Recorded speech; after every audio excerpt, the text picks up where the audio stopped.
یوم ندعو کل اناس بامامہم، قیامت کے دن آواز لگے گی، لوگوں کو ان کے اماموں کے ساتھ پکارا جائے گا۔ آواز لگے گی، کہاں غوث پاک کے مرید؟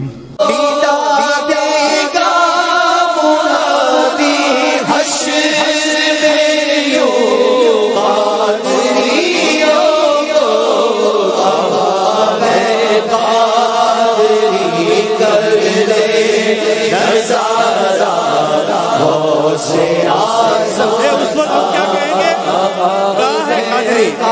اگر یہ آواز لگائے گی، یہ آواز لگے گی جب کہاں ہے قادری، تو ہم کیا کہیں گے؟ لبیک۔ غوث پاک کے مرید کہاں ہیں؟ آ جاؤ آ جاؤ آ جاؤ۔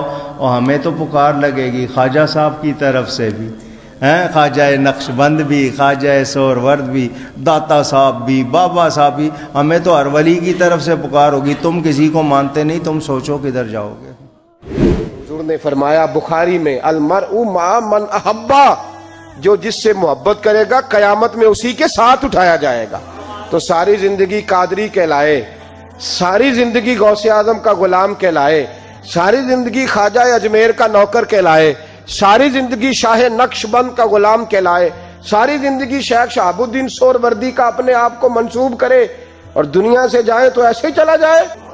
آج بھی ان کا دربار سخاوتیں بانٹ رہا ہے۔ غوث اعظم درمیان اولیاء، چو محمد درمیان انبیاء، ان بزرگوں سے اپنی نسبت بنائیں، کھل کے پیار کر اللہ کے ولیوں سے، شرم کر کے نہیں، جھچک کے نہیں، تھوڑا کر لیا تو تھوڑا نہیں، جی ہم ماننے والے ہیں، ان کی تعلیمات پہ چلنا چاہیے۔ او بھائی تعلیمات بڑی ضروری ہیں، پر ان سے عشق کھل کے کرنا چاہیے۔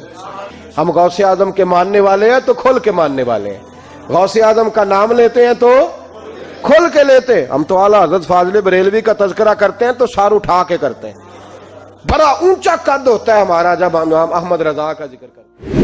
حضرت انس بن مالک کہتے ہیں ایک شخص نبی علیہ السلام کے پاس حاضر ہوا، اس نے کہا یا رسول اللہ قیامت کب آئے گی؟ تو آپ علیہ السلام نے فرمایا تم نے قیامت کے لیے کوئی تیاری کی ہے؟ تو انہوں نے کہا میری زیادہ تیاری تو نہیں ہے، یعنی میں فرض ہی صرف پورے کرتا ہوں، کوئی زیادہ ایکسٹراڈنری باتیں نہیں کرتا، لیکن فرض میں وہ پابندی کرتے تھے۔ تو نبی علیہ السلام نے فرمایا، جب اس نے یہ عرض کی، پھر ساتھ اس نے کہا کہ البتہ میں اللہ اور اس کے محبوب صلی اللہ علیہ وآلہ وسلم سے محبت کرتا ہوں۔ تو آپ نے فرمایا پھر اللہ اور اس کا رسول تمہارے ساتھ ہوں گے، تم جن سے محبت کرتے ہو قیامت کے دن وہ تمہارے ساتھ ہوں گے۔ انس بن مالک کے الفاظ ہیں بخاری و مسلم میں کہ ایمان لانے کے بعد اللہ کے محبوب صلی اللہ علیہ وآلہ وسلم کے کسی فرمان سے ہمیں اتنی خوشی نہیں ہوئی جتنی اس فرمان سے کہ جو دنیا میں جس ہستی سے محبت کرتا ہے قیامت والے دن وہ ان کے ساتھ ہوگا۔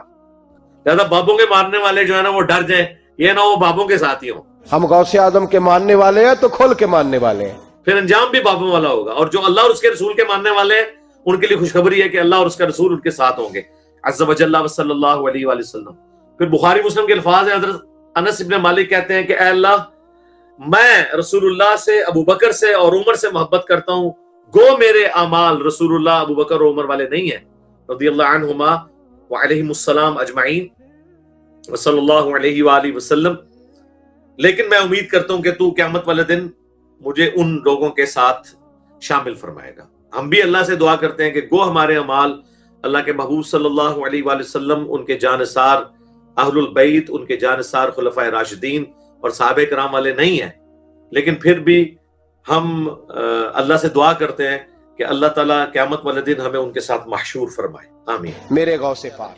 ٹھیک اسی طرح ابو داؤد کی روایت ہے، انس بن مالک رضی اللہ عنہ فرماتے ہیں، جو کہ اسی کڑی میں بات چل رہی ہے، کہ ایک شخص نبی اکرم صلی اللہ علیہ وسلم کے پاس آیا اور آ کر سوال کیا، اور سوال یوں تھا ان کا، اور کہا اللہ کے رسول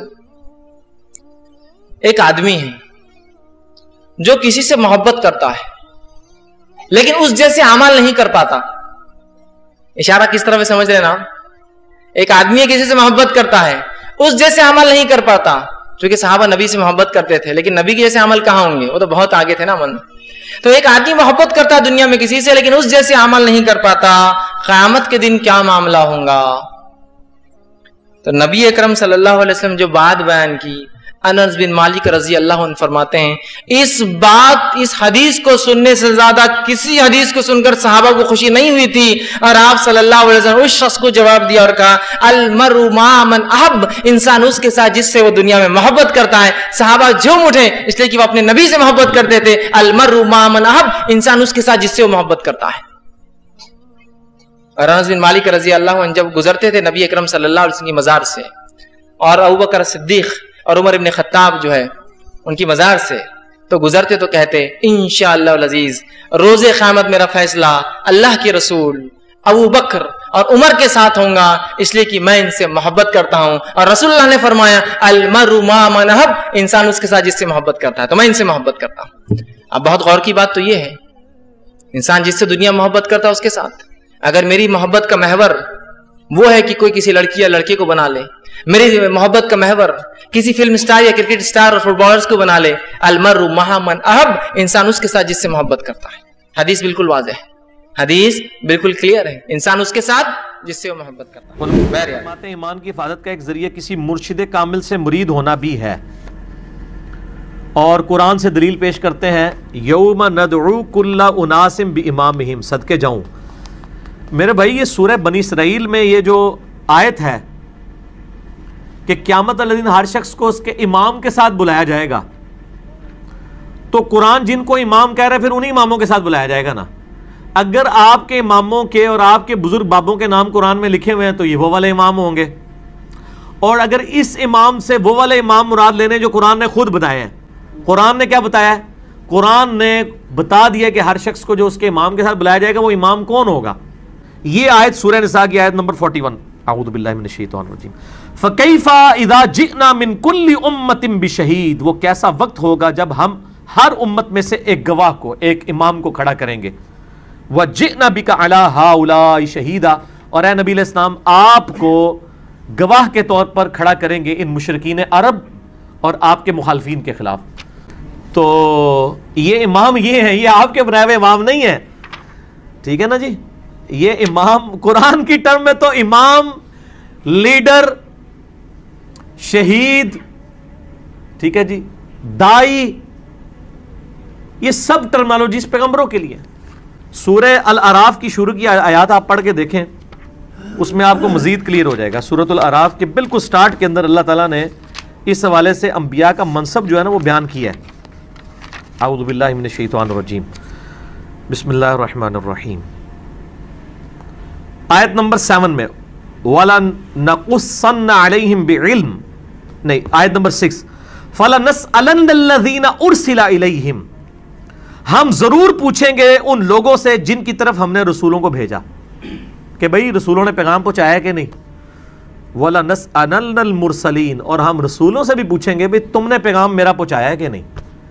رسولوں کو بھی پوچھا جائے گا کہ آپ نے کام کیا ہے کہ نہیں، اور جن کی طرف آئے ان کو بھی پوچھا جائے گا کہ ہاں بھی رسولوں نے پیغام پہنچا۔ اسی لیے تو بخاری مسلم کی حدیث ہے نا، یوم النہر کا خطبہ، آپ علیہ السلام نے کیا کہا، اوہ میں نے لوگوں اللہ کا پیغام تم تک پہنچا دیا۔ صاحب نے کہا یا رسول اللہ پہنچا دیا۔ آپ نے 3 دفعہ اپنی شہادت کی انگلی آسمان کی طرف بلند کی، پھر ان کی طرف، اے اللہ گواہ رہنا، اے اللہ گواہ رہنا، اے اللہ گواہ رہنا۔ پھر آپ نے پھر فرمایا کہ اب یہ تمہاری ذمہ داری ہے کہ اس پیغام کو دوسرے لوگوں تک پہنچا دو۔ اور بس اوقات جس کو پیغام پہنچایا جاتا ہے وہ زیادہ یاد رکھنے والا ہوتا ہے بنسبت اس کے جو پہنچا رہا ہوتا ہے۔ تو یہ جو کہہ رہے ہیں نا کہ جی وہ مرید ہونا بھی ضروری ہے مرشد کامل پہ، میری پیری مریدی کی شرعی حیثیت آپ لکھیں نا، یوٹیوب پہ کلپ کھل جائے گا۔ یہ جتنی باتیں ثابت کرتے ہیں وہ اس امام سے مراد خلیفہ وقت اور حکمران ہیں، ان کے بنائے ہوئے نہیں ہیں، ٹھیک ہے نا جی۔ بات کہاں سے لے کے، اس میں بھی میں نے ان کو علمی فقہ دیا کہ بخاری مسلم میں حدیث ہے جب ایک امام کی بیعت ہو جائے اور کوئی دوسرا بیعت کے لیے آگے آئے تو اس کو قتل کر دو۔